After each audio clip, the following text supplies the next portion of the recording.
So, good afternoon. I'm Bong Salazar to present the Philippine fruit industry, climate challenges and solutions. Next. So, you can see here the color-coded distribution of crops in the Philippines. Next. And I would like to highlight the color brown and violet.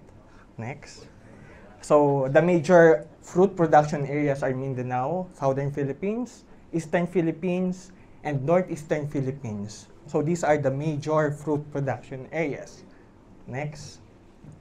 And the top perennial crops in the Philippines are largely fruit crops. These are banana, pineapple, mango, which are export winners. Next. And calamansi, go back. Calamansi citrus microcarpa is consumed largely for domestic culinary purposes. Next.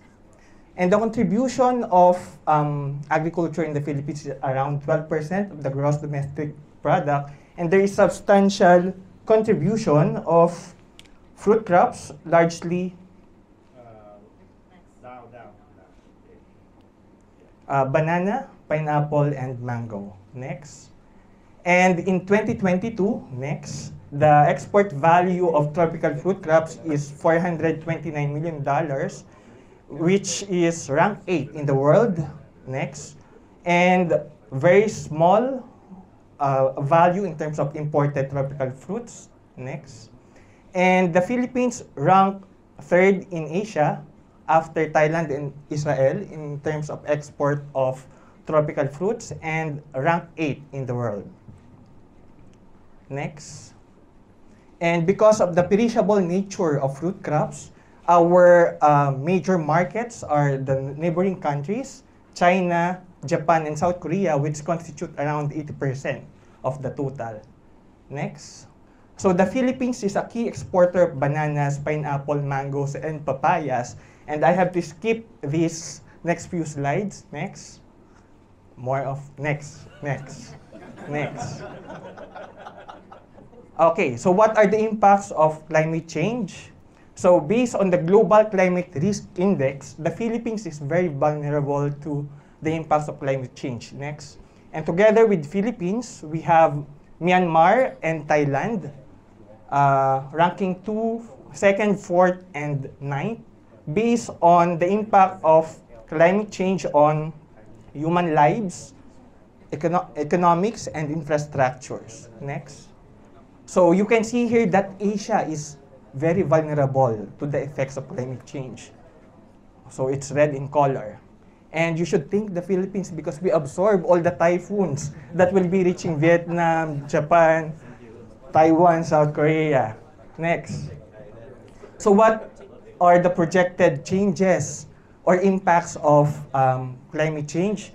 So there is, by 2050, it is estimated that the annual mean temperature would increase by 1.4 to 1.5 degrees Celsius. Next. And the precipitation would increase by 4 to 5%, meaning the wet season will become even wetter, the dry season will become even drier. Next. So you can see here that the effect of climate change has been reported in news few decades ago. And it encompasses not only direct effect on agriculture, but as well other aspects of socioeconomic factors. Next. And thank you to Dr. Jacob. He has explained this already. He has enumerated these.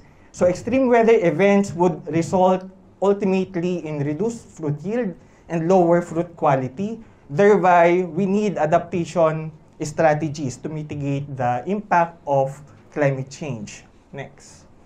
And by 2050, there is a projected increase in import and decrease in overall export of tropical fruits in the Philippines because of increase in temperature and increase in precipitation. So what are the mitigation and adaptation strategies in the Philippines? We defined climate resilient agriculture as having 3 pillars. These are mitigation, adaptation, and productivity. Next.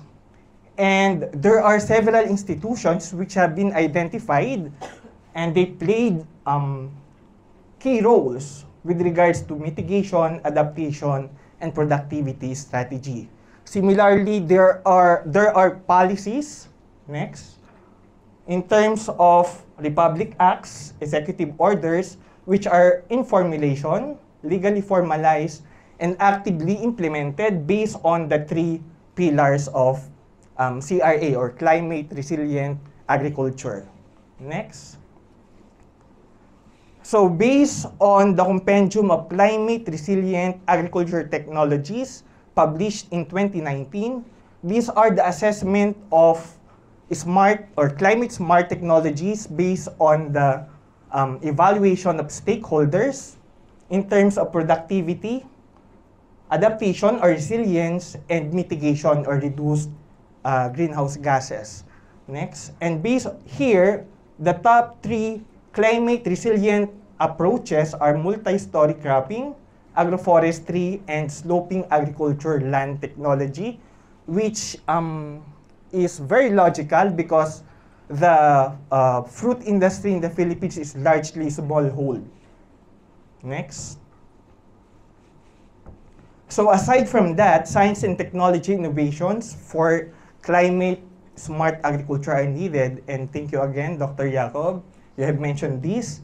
But I would like to highlight the recent endeavor in the Philippines via the Department of Science and Technology. Next. We have Project Saray.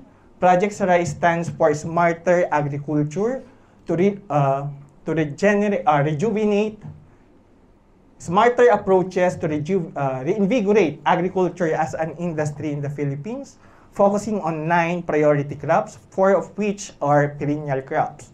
And I work on coffee and cocoa. Next.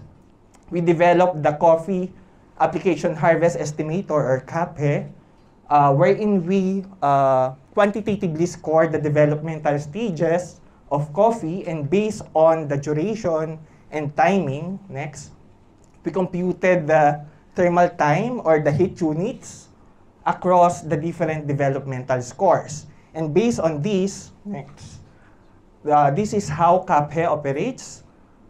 Depending on the species, whether it's Robusta, Arabica, Liberica, or Excelsa, the farmer will just identify the major stage and specific developmental stage within that macro stage. And from that, you can estimate the harvest time.